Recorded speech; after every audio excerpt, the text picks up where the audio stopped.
So isotretinoin, formerly known as Accutane, is only given for severe acne when all other medical avenues have been tried. Sadly, it's used quite regularly as the other treatments are often ineffective long term. Isotretinoin works by unclogging pores, reducing the stickiness of keratinocytes inside the follicle, slowing down sebum production, and shrinking the sebaceous glands. So this can be effective, but at what cost?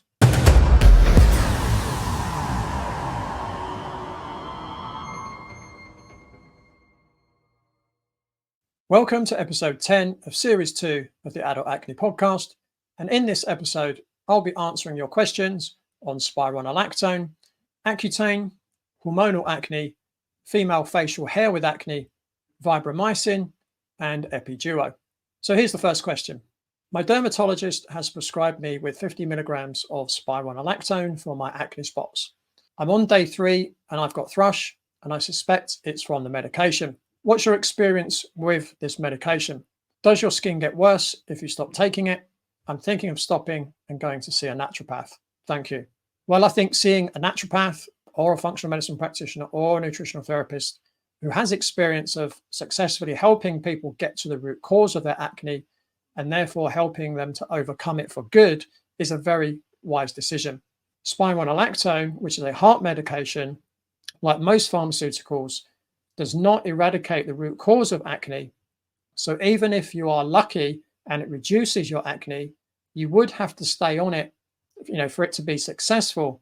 And then you might have to deal with the side effects, which include breast tenderness and/or enlargement, painful and/or irregular periods, vaginal bleeding after menopause, hair loss, photosensitivity, which is a sensitivity to UV rays from the sun and other light sources, nausea and vomiting, and drowsiness.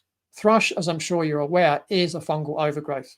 Fungus in nature is there to decompose dead material. Whilst fungi live in our bodies happily all the time, an overgrowth suggests that you are lacking vitality and your vaginal and probably your gut microbiomes are probably out of balance. Using a pharmaceutical also prevents most people from finding and addressing the root causes of your acne, which, if not addressed, can lead to much more serious and potentially life-threatening illnesses in the future. So acne is much better nipped in the bud from the root cause level, and a good naturopath, functional medicine practitioner, or nutritional therapist can help you do just that. And of course, you're more than welcome to reach out for an acne breakthrough call with me if you wish. So good luck with that. So here's question 2. I'm thinking of doing Accutane again, but the last time I was on it, I purged like crazy. Does anyone have tips to prevent or help with the purging period? I've heard antihistamines, but I'm also looking for other options. So I would always suggest that, prior to taking any medication, that you fully understand the risks and the benefits. So this process is called informed consent that all medical professionals are required to do prior to prescribing medications. So here's some information about Accutane, which is also known as isotretinoin. And this information comes from my book. So isotretinoin, formerly known as Accutane, is only given for severe acne when all other medical avenues have been tried. Sadly, it's used quite regularly as the other treatments are often ineffective long term. Isotretinoin works by unclogging pores, reducing the stickiness of keratinocytes inside the follicle, slowing down sebum production, and shrinking the sebaceous glands. So this can be effective, but at what cost? So the side effects, according to the UK's National Health Service website, states your skin may become very dry and sensitive to sunlight during treatment. Using lip balm and moisturizers will help. It's very important not to become pregnant whilst using isotretinoin capsules and for at least 1 month after stopping. This is because isotretinoin can harm an unborn baby. If you become depressed or think harming yourself whilst taking isotretinoin, stop taking the medication and tell your doctor straight away. Your skin may become more sensitive to sunlight. You may experience dry eyes. You may experience a dry throat. You may experience a dry nose and nosebleeds. You may suffer from headaches and general aches and pains. You may experience anxiety, aggression, violence, changes in mood or suicidal thoughts. These can be signs of depression or other mental health problems. You may feel severe pain in your stomach with or without diarrhea, and feeling or being sick, so nausea or vomiting. These can be signs of a more serious problem called pancreatitis. You may also have bloody diarrhea. This may be a sign of gastrointestinal bleeding. You may have a serious skin rash that peels or has blisters. The skin rash may come with eye infections, ulcers, fever, or headaches. You may find it difficult to move your arms or your legs, have painful, swollen, or bruised areas of the body, or dark pee. These can be signs of muscle weakness. Your skin or the whites of your eyes might turn yellow. You might have difficulty peeing or feeling very tired. These are signs of liver or kidney problems. You may have a bad headache that doesn't go away and makes you feel sick or be sick. There may be sudden changes in eyesight, including not seeing well, especially at night. Isotretinoin capsules can sometimes cause depression or make it worse, and can even make some people suicidal. In addition to the information from my book, I would also add that permanently shrinking your sebaceous glands, whilst it can, for some people, eradicate their acne, it does not treat their acne at the root cause level. And why is this important to understand? I completely understand why someone with bad acne wouldn't necessarily care about how acne is eradicated, as long as it is eradicated. The reason it is important to understand is that by not treating the causes of acne, those causes are likely to go on and cause a much more serious and potentially life-threatening disease later in life. My 42-year experience with acne, as a sufferer for 18 years, and I've been a clinician for 28 years, has taught me that acne is a warning sign that some of the internal systems of our body are out of balance and need to correcting to avoid serious illness. Acne is like strike one if you were using a baseball analogy. Ignore the warnings and chances are you will be experiencing something much worse than acne further down the line. Armed with the information I've just shared with you, I hope has put you in a better position whether to choose to take Accutane again, or whether a more natural, safer alternative that will not have the potential to cause negative side effects and will improve your overall health long term is for you. So again, I hope that helps to answer your question. I really hope that's helped you to make the decision as to whether to use Accutane or not. Okay, question 3. I've had acne almost all my life, since my teenage years. I'm 30 now. Over the years, I've been getting hormonal acne, mostly on my chin, and it's been leaving horrible scars, and my whole chin is hyper pigmented and different from my whole face. I consulted lots of dermatologists and have had 3 CO2 laser sessions, had some pills done, but of no use. I'm very embarrassed to go out and feel very insecure and depressed about my face. I want to seek help and find solutions for my hormonal acne and mainly the scars on my chin. Thank you in advance. Again, firstly, I'm so sorry to hear your situation. Again, I can relate to you, as I had severe acne from age 13 to 31. If your acne is hormonal, then there is quite a lot of factors involved with hormones.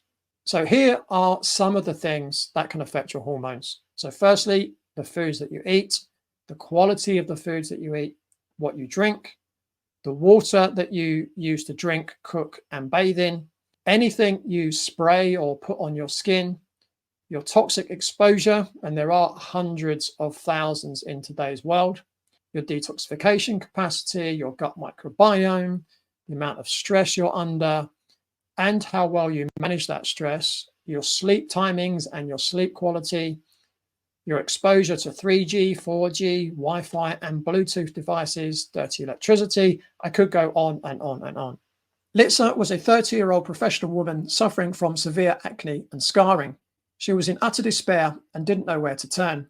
She worried her partner might leave her because of her skin, and Litsa's condition was as bad as I have ever seen. Following testing, it was found that Litsa had toxoplasma, as well as food sensitivities to gluten and soy. Litsa was a great client to work with. She jumped in and followed the program almost 100% to the letter. She cut out the foods that she was sensitive to. She had infrared saunas as advised and used the recommended essential oils. After working with me, Litsa reported how much her skin had improved and how she now had much more confidence. She has also gone on to marry her partner and started a family. If you're ready to say goodbye to adult acne for good, schedule your acne breakthrough call with me now at www.eliminateadultacne.com and let's create a customized plan for clear, beautiful skin that lasts a lifetime. Don't wait any longer. Take control of your skin today. Now, whilst that list might seem quite daunting, it just requires a simple step-by-step approach. Many people's first consideration if they have a hormone imbalance is to take a hormonal product to balance the hormones. The problem with that approach is that it doesn't fix the myriad of causes that I've just previously mentioned that affect your hormones. There are also negative side effects to be considered when taking such hormonal products. Oftentimes for women, the go-to solution offered by medical professionals is some form of birth control. Now, whilst birth control tends to be effective in reducing acne whilst it's being used, the acne tends to worsen when it's stopped. Consideration also needs to be taken over the long-term use, as contraceptives have been linked with blood clots such as deep vein thrombosis, pulmonary embolisms and strokes, heart attacks, high blood pressure, breast, cervical, ovarian, bowel and liver cancers, osteoporosis, gallbladder disease, and zinc deficiency. I would highly recommend working with a functional medicine practitioner, a naturopath, or a nutritional therapist who can hold your hand and guide you through a process of finding and reversing the causes of your acne. If you're on a budget, many of these professionals also have self-help books that you can use. So hopefully that's helpful. Okay, question 4. I recently turned 30 and am experiencing the worst skin I've ever had.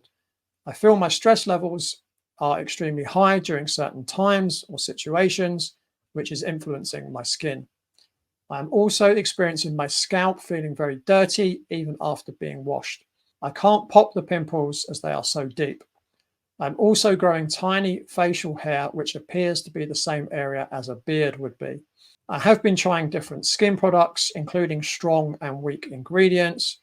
Please help me identify what the issue is and if you have any skincare product suggestions. Again, I really feel for you, what you're going through at the moment. Now, I only found the solutions to my own acne at the age of 31 after 18 years of struggle. The older I got, the worse the mental torture was for me. Acne and facial hair growth are both signs of polycystic ovarian syndrome, or PCOS, and around 90% of women with PCOS also have acne. So whether you have PCOS or not, the good news is the causes of PCOS and acne are actually the same. Addressing diet and stress is key, and I would ensure that you are eating as much fresh, organic foods as possible and not any non-organic or processed foods. Avoiding high glycemic or sugary foods, including flour, dairy, and vegetable oils and seed oils would be a great start. Being very aware of the stresses in your life and trying to minimize those is important, plus using stress relieving techniques such as yoga, meditation, hot baths, massages, etc. You also need to be aware of your toxic exposure and minimizing your toxic exposure, especially things like your food, if not organic, toxic skin products, and most are toxic, tap water, and your indoor air. With regards to skincare products, they don't address the root cause of your acne.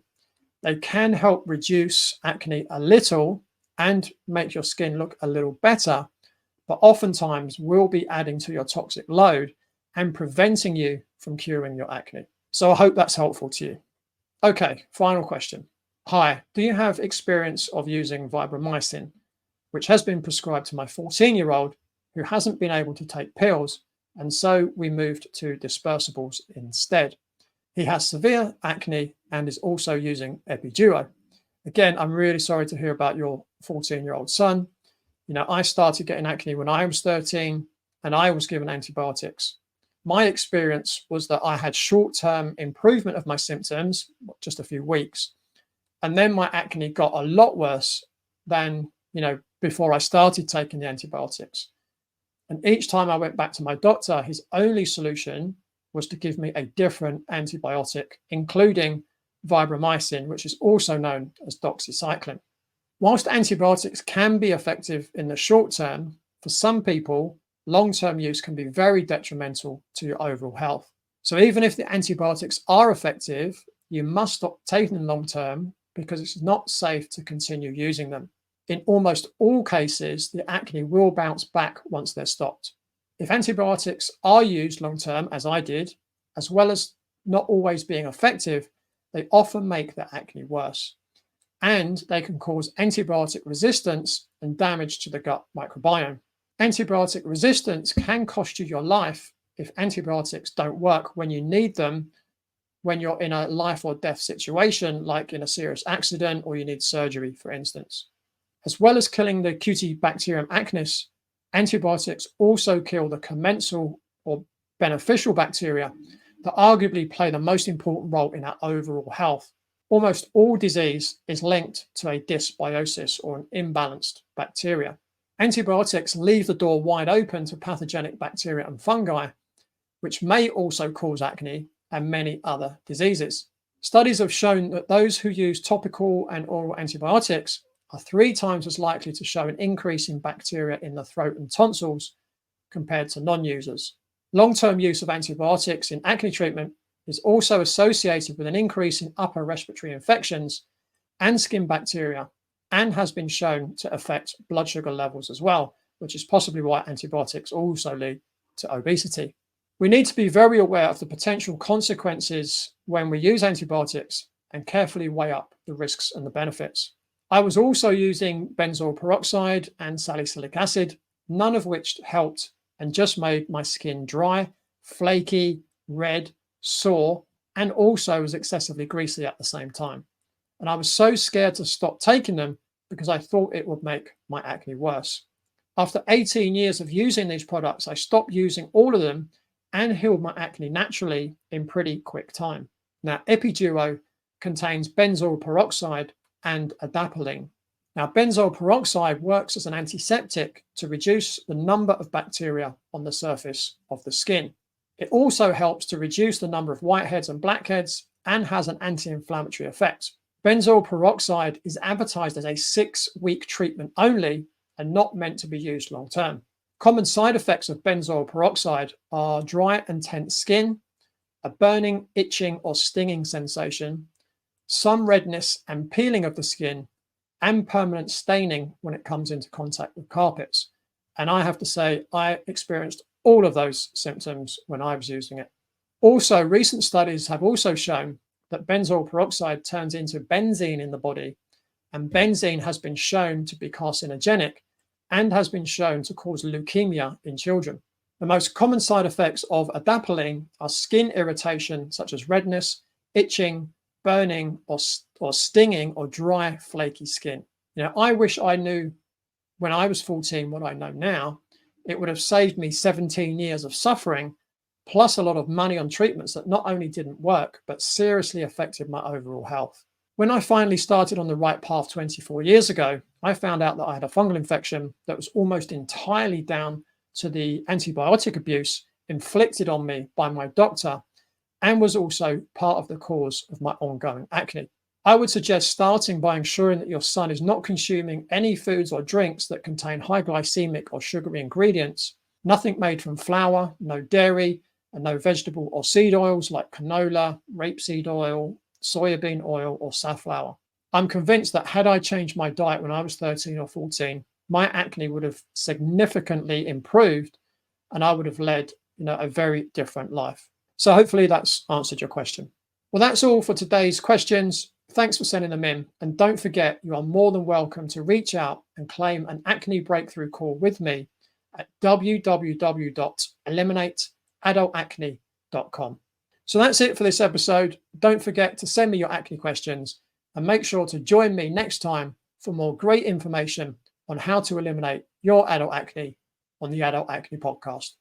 And don't forget, make sure to like this video, comment below, subscribe to the channel, and thanks for watching.